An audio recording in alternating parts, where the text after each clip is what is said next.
Olá pessoal, Rafael aqui do Ideias Radicais e eu quero responder uma pergunta que vários de vocês fazem. É uma pergunta que faz sentido, é uma pergunta muito pesada, que é: vem cá, o Brasil pode virar a nova Venezuela? E eu acho que não. Eu quero explicar os motivos e é importante você entender que eu acho que isso não vai acontecer porque o Brasil não tem as políticas nem os elementos que fizeram a Venezuela cair. Você tem que entender por que a Venezuela capotou totalmente. E daí você olha e fala: eu acho que não. Muito embora, por parte do nosso governo atual, que pode ou não ter sido eleito legitimamente, isso ainda está sendo decidido, se dependesse do PT, a gente já estava lá. Por falta de vontade, não é. Mas eu não acho que a gente tem a capacidade de virar. Primeiro, a hegemonia do partido.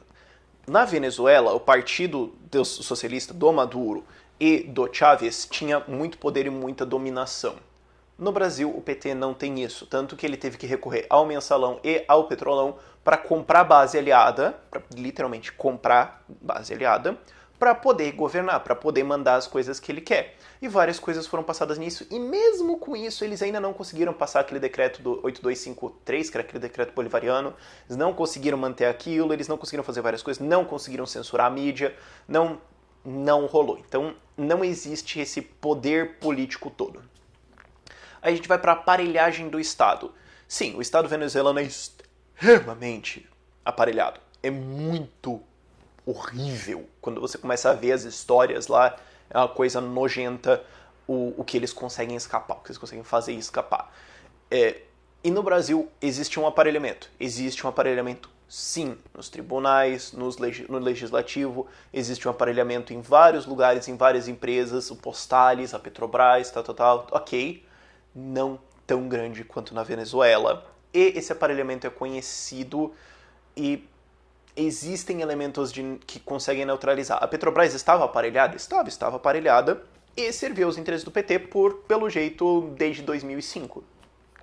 Os Correios estavam aparelhados, o Postal estava sendo... Talvez, existe uma CPI. O BNDES estava? Sim. Agora, existem ainda elementos no judiciário que não estão controlados. Você precisa aparelhar o judiciário para você escapar com essa coisa, porque a Venezuela sistematicamente mudou as leis, sistematicamente pulou por cima delas e sistematicamente ignorou, de maneira geral, o procedimento legal em várias ocasiões. Isso no Brasil não tá tão possível, porque existe ainda um corpo de resistência muito grande no judiciário. Sérgio Moro é um exemplo, no STF a gente está vendo isso, Gilmar Mendes é um grande exemplo, Joaquim Barbosa foi um grande exemplo, o cara que foi nomeado pelo PT e falou: não, mas eu não sou o nomeado do PT, eu sou o juiz do Supremo, então eu vou trabalhar como eu devo trabalhar. Ainda existem esses elementos, a maioria às vezes sutil, é difícil, mas eles ainda existem, então o domínio não é total. E depois a gente vai para os setores políticos da população. Na Venezuela existia um setor privado razoável antes do Chávez assumir, e o Chávez sistematicamente destruiu ele, foi cooptando e destruindo, estatizando e aumentando o poder econômico do Estado contra o poder privado. No Brasil, o Lula, talvez ele tenha sido um pouco mais inocente nesse aspecto, talvez ele tenha acreditado que não fosse dar certo. Eu acho que é uma mistura dos dois, mas ele não estatizou, ele não roubou a produção privada para o Estado. Ele não fez isso. O que ele fez foi tentar ficar só na base da cooptação. Empreiteiras a gente coopta, pega o dinheiro delas e se elege e vamos devagarzinho. Ah, coopta, vamos criar o BNDES compra as empresas e elas vêm apoiar a gente e elas são nossas amigas. E agora, com a Lava Jato, com essas coisas, pelo jeito as empresas estão escolhendo elas e não o governo. Talvez o Lula tenha acreditado que até lá eles já teriam o judiciário e não deu muito certo. Mas dá pra ver que o plano foi quase. Se eles tivessem mais assim, 3, 5 anos, especialmente a PEC da Bengala, que fez os juízes durarem mais tempo, eles podem se aposentar mais tarde, o que desacelerou a velocidade com que o PT podia trocar os juízes em cortes muito importantes como TCU, TSE e STF. E aí isso meio que melou a história um pouquinho. Mas ele não tem, o governo brasileiro não tem o poder econômico para peitar. Na Venezuela, a indústria petroleira domina totalmente a economia e a maior parte do setor produtivo está nas mãos do governo. Então o governo pode mandar o empresariado privado catar coquinho, roubar as coisas deles, fazer tudo o que eles quiserem, e eles não têm muito como se rebelar.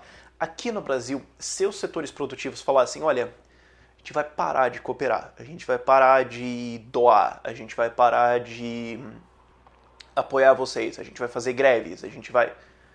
Você tem um problema. Esse setor tem muito dinheiro e eles podem falar, não, então a gente vai doar pro outro lado. Que por isso que o PT quer agora proibir doações empresariais. Antes eles achavam legal porque eles podiam forçar as empresas a doarem para eles. Agora, pelo jeito, não dá mais para fazer isso, tá às claras. Então eles pensaram, bom, então agora os filhos da mãe vão doar pra oposição, então a gente proíbe. Então, eles estão tentando fazer isso. Passou no Senado, mas vai voltar pra Câmara.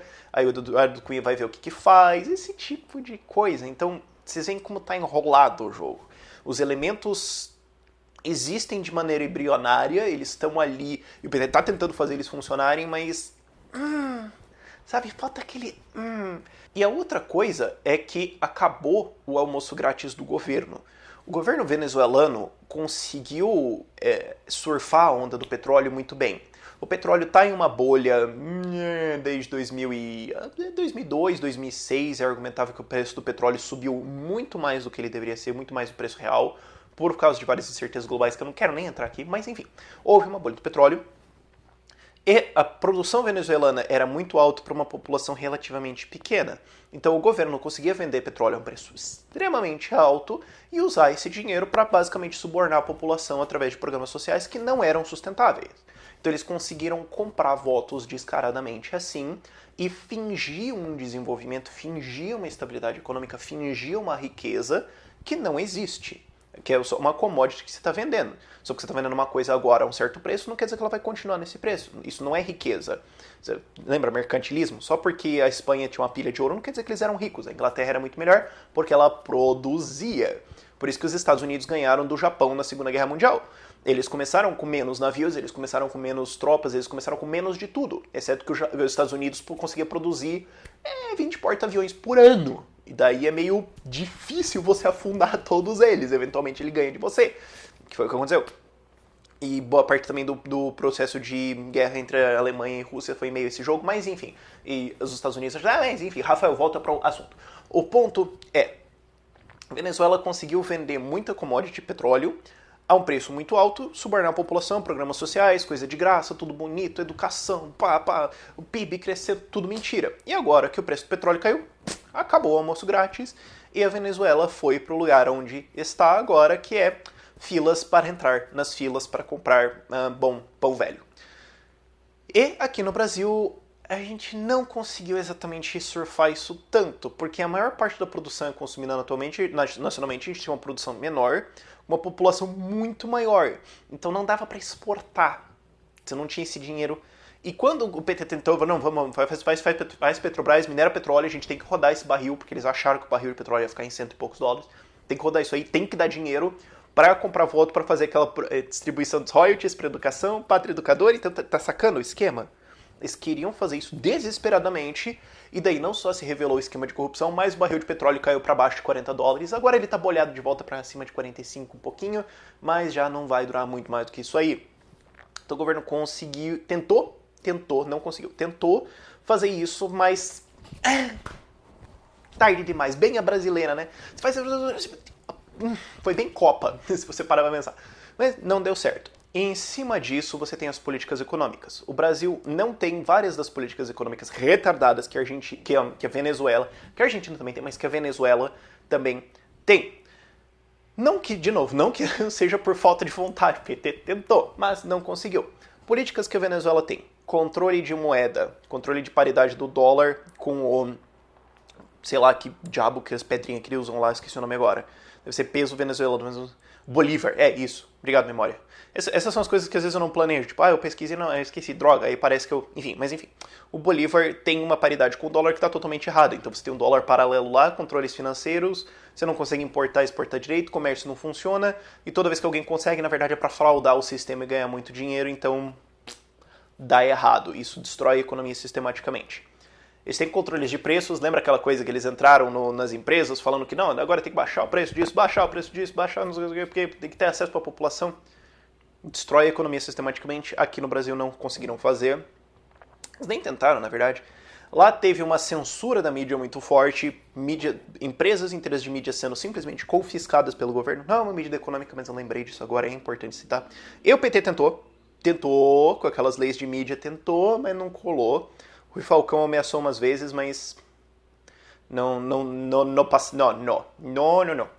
E em cima disso, eles conseguiram, a Venezuela conseguiu matar o desejo da população de empreender. Eles conseguiram destruir isso. Eles conseguiram fazer a população desistir. Aqui no Brasil isso já está acontecendo, mas ainda tem muita persistência, ainda tem muita gente que empreende, sendo que lá não funciona. E em cima disso você tem um controle da economia de maneira geral muito grande, tanto que a Venezuela agora é o quê? O segundo ou terceiro país mais fechado economicamente do mundo. Eu não sei se eles passaram Cuba ou não, para você ter uma ideia de quão ferrada está a situação. Aqui no Brasil esses controles econômicos não existem, então a gente ainda tem uma economia manca, trôpega, semi-bêbada e um pouco confusa, mas ainda tem. Enquanto na Venezuela é só ver os vídeos de mercados, os vídeos que as pessoas gravam no mercado, que estavam sendo gravados, e daí o governo falou, não, peraí, a gente resolveu como fazer isso. A gente descobriu como resolver isso. A gente proíbe as pessoas de gravar em vídeo no mercado. E a gente proíbe de ter fila, então a gente não vai ter foto de fila, sabe? Então, meio que nesses meios, assim, acho que a Venezuela não dura muito mais. Então, e concluindo, eu não acho que o Brasil vai virar a Venezuela, como eu já falei extensivamente por esses argumentos que eu apresentei. E, vale a pena destacar, não é por falta de vontade do PT e não é por falta de vontade dos partidos socialistas, como o PSOL, que acha que aquilo é bonito por não sei o quê. Infelizmente a gente tem essa situação, é triste pra Venezuela, mas a gente não vai chegar lá. Vai piorar um pouquinho ainda pra gente? Eu acho que ainda tem umas coisas boas pra piorar, mas não tanto. A gente não vai chegar, acredito eu, na situação de fazer filas pra comprar comida, como agora já é lugar comum na Venezuela, a não ser que você seja um funcionário do governo.